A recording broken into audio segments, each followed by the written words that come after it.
আম, ইনশাল্লাহ আমি ওমরায় রওনা হওয়ার প্রস্তুতিতে আছি, 2-1 দিনের মধ্যে রওনা হব। আর ওমরা সংক্রান্ত আপনার আলোচনায় 2-3টা জিনিস আমি মাশাআল্লাহ, পরিষ্কার হতে পারিনি। জি যেমন জি, জিজ্ঞেস আপনি করেন, বলেন। বলেছেন যে এহরাম বেঁধে মক্কায় পৌঁছার পরে গোসল করে নিতে পারলে উত্তম হয়। তা হুম এখন হুম এহরাম বাঁধার পরে আবার এহরাম খুলে গোসল করা, এটা কি এহরামের বিধানের কোনো লঙ্ঘন হবে কিনা? নাম্বার 2, মারোয়া পাহাড়ে আমার সপ্তম সাই শেষ হওয়ার পরে সাফাতে যে শুরু করার যে কলেমা তাওহীদ পড়ে শুরু করতে হয়, ওইটা কি শেষের বারেও আবার শেষ করার পরে পড়তে হবে? হুম হুম, আর ঠিক, সর্বশেষ, ঠিক আছে। নবী আর সাল্লাল্লাহু আলাইহি ওয়াসাল্লামের রওজায় এত দাঁড়িয়ে বেশি প্রশ্ন সালাম করলে তো ভুলে কিভাবে যাবো। দেব? হ্যাঁ, তৃতীয় প্রশ্ন কি? বলেন বলেন জি শাহ, ওনার তৃতীয় প্রশ্নটা আমরা বলেন ইনশাআল্লাহ আপনার দুইটা প্রশ্ন বলেন। পরে নিচ্ছি ইনশাআল্লাহ। অসুবিধা না, অসুবিধা না, মনে রাখেন, আচ্ছা মনে আচ্ছা রাখেন। আচ্ছা, হ্যাঁ, আমি কি ওনাকে বলতে আনমিউট চান? করে দিচ্ছি। জি বলেন। হ্যাঁ, জি আপনি আনমিউট করে তৃতীয় নম্বর প্রশ্নটা করে নিন ইনশাআল্লাহ, আমার সর্বশেষ প্রশ্ন। জি মদিনার রওজা, নবী সাল্লাল্লাহু আলাইহি ওয়াসাল্লামের রওজায় সালাম দিতে কি ওই যে কবর জিয়ারতের দোয়া আসসালামু আলাইকুম ইয়া আহলাদ দিয়ারি মিনাল মুমিনিন ওয়াল মুসলিমিন, এই দোয়া পড়বো? এইটুকুই, এই 3টা জিনিসই জানার বিষয়। আচ্ছা আচ্ছা, মাশাআল্লাহ।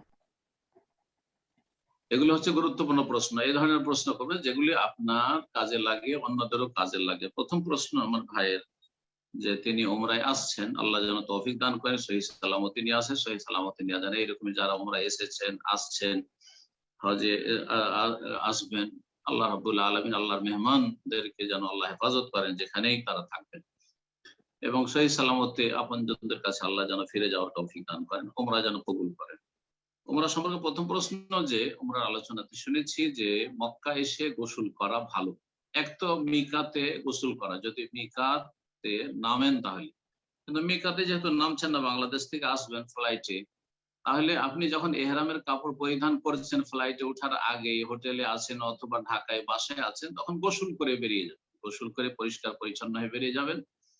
আর তারপরে এহরামের কাপড়টা পরে নেবেন, কিন্তু এহরামের নিয়ত অন্তরে এটা তখন করবেন না। এহরামের কাপড় পরার নাম নিয়ত নয়। এহরামের কাপড় পরলেই মানুষ মনে করে যে এহরাম বেঁধে নিয়েছে, এহরাম বেঁধে নিয়েছে না। এহরাম বাঁধা মানে অন্তরে নিয়ত করা, আর সেটা করবেন যখন তাইফের ওপর দিয়ে অতিক্রম করবে ফ্লাইট, পূর্ব দিক থেকে এসে, বাংলাদেশ ভারত থেকে এসে, তখন ঘোষণা, বারবার ঘোষণা করা হবে, জানানো হবে যে এখন আপনারা নিয়ত করে নেন বা ইহরাম বেঁধে নেন। তখন বলবেন লব্বাইক উমরা বলবেন, আর অন্তরে নিয়ত করবেন, এটি নিয়তের উচ্চারণ নয়। তারপরে মক্কা পৌঁছে, হাদিসে আছে সেখানে রাসূলুল্লাহ সাল্লাল্লাহু আলাইহি ওয়াসাল্লাম গোসল করেছেন। গোসল করা মুস্তাহাব বা সুন্নাত, গোসল করা ভালো। যদি সম্ভব হয় হোটেলে গোসল করে নিলেন, ফ্রেশ হয়ে তারপরে উমরা করতে গেলেন। এই গোসলে সুগন্ধি ব্যবহার করবেন না, কারণ এহরাম অবস্থায় আছে না। এখন আপনার আসল প্রশ্ন যেটা, যে এখানে এহরাম তো বেঁধে আছি, কাপড় পরে আছি, তো কেমন করে গোসল করব?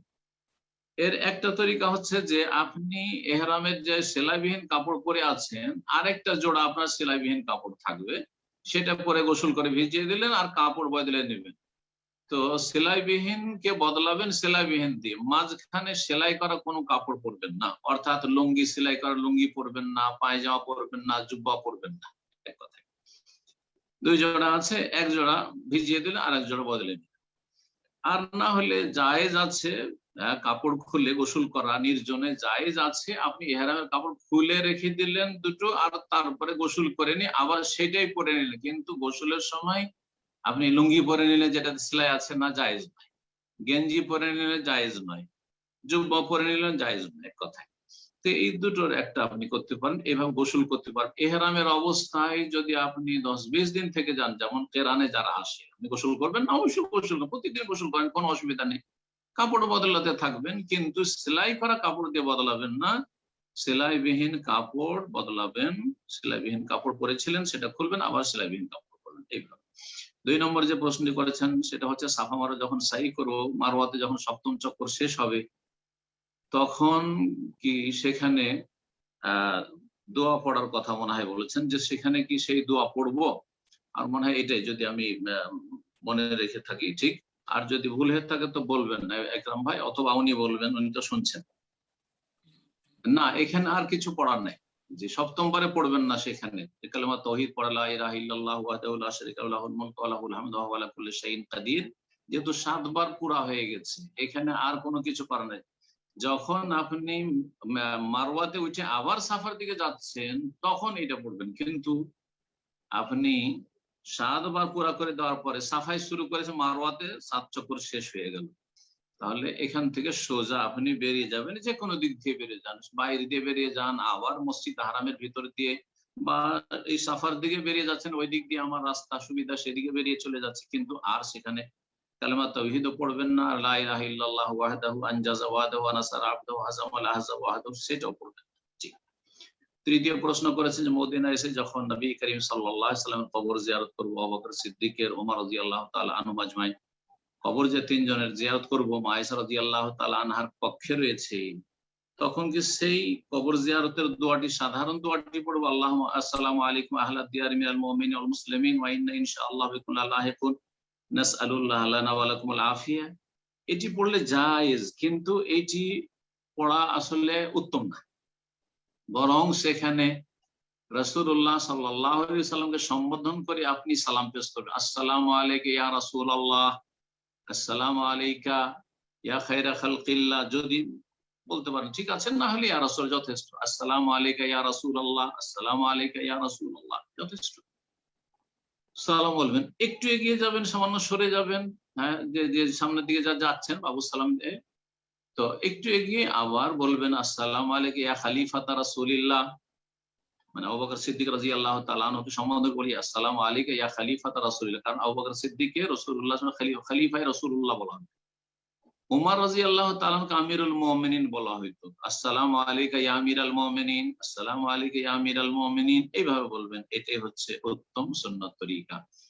এখানে আপনি প্রশ্ন করতে গিয়ে বললেন নবী সাল্লাল্লাহু আলাইহি ওয়াসাল্লামের রওজা মোবারক যখন জিয়ারত করব, কবরকে রওজা মোবারক বলা আসলে কোরআন হাদিসে নেই, বরং নবী সাল্লাল্লাহু আলাইহি ওয়াসাল্লামের কক্ষ, যে মা আয়েশার কক্ষ যাতে পরে কবর হইল, সেই কক্ষ রুম আর মেম্বারের মাঝখানে যে জায়গাটুকু, সেখানে নফল সালাত পড়া যে ফজিলত রয়েছে, সাদার উপর রঙিন কার্পেট রয়েছে, সেই জায়গাকে হাদিসে রওজা বলা আছে, মা বাইনা বাইতি ও মেম্বারি রাউদাতুম মিন রিয়াজিল জান্নাহ, আমার ঘর এবং আমার মেম্বারের মাঝখানে জায়গাটুকু হচ্ছে জান্নাতের বাগান সমূহের একটি বাগান, এখানে সালাত আদায় করলে জান্নাতের বাগানে পৌঁছিতে পারবেন, অথবা এই জায়গাটুকুকে আল্লাহ জান্নাতের বাগানে সেট করে দিবেন, দ্বিতীয় সেটা ব্যাখ্যা, যেটাই হোক না কেন এই জায়গায় সালাতের ফজিলত রয়েছে, তাহলে রওজা বলা হচ্ছে এই স্থানকে, মসজিদের এই স্থানকে, কিন্তু কবরকে, নবীর কবরকে বা নবীর কবর যেই রুমে আছে মা আয়েশার রুমে, সেটার নাম রওজা, এটা বেদাতি ভাষা, সুফিদের ভাষা,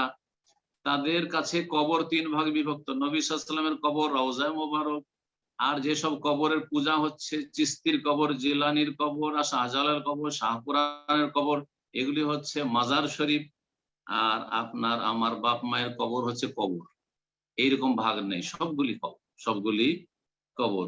সুতরাং এই রওজা মোবারক কথাটি পরিত্যাগ করবেন, আর বলবেন নবী সাল্লাল্লাহু আলাইহি ওয়াসাল্লাম কবর, বলবেন নবী করিম সাল্লাল্লাহু আলাইহি ওয়াসাল্লাম কবর, আবু বকর সিদ্দিক রাদিয়াল্লাহু তাআলা কবর, এইভাবে বলেন, কোনো বেয়াদবি নাই। সাহাবায়ে কেরাম শত শত হাদিস রয়েছে যে কানা কবরুন নবী সাল্লাল্লাহু আলাইহি ওয়াসাল্লাম, নবী সাল্লাল্লাহু আলাইহি ওয়াসাল্লাম কবর বলতেন তারা, কোন হাদিসে নেই যে কানা রাউদাতুন নবী সাল্লাল্লাহু আলাইহি ওয়াসাল্লাম, নবী সাল্লাল্লাহু আলাইহি ওয়াসাল্লাম রওজা বলতেন সাহাবীরা, আর তারা আমাদের জন্য উত্তম আদর্শ, তারা আমাদের চাইতে অনেক বেশি ভালোবাসতেন। জি, আল্লাহ যেন বোঝার তৌফিক দান করেন। জাযাকুমুল্লাহু খাইরান।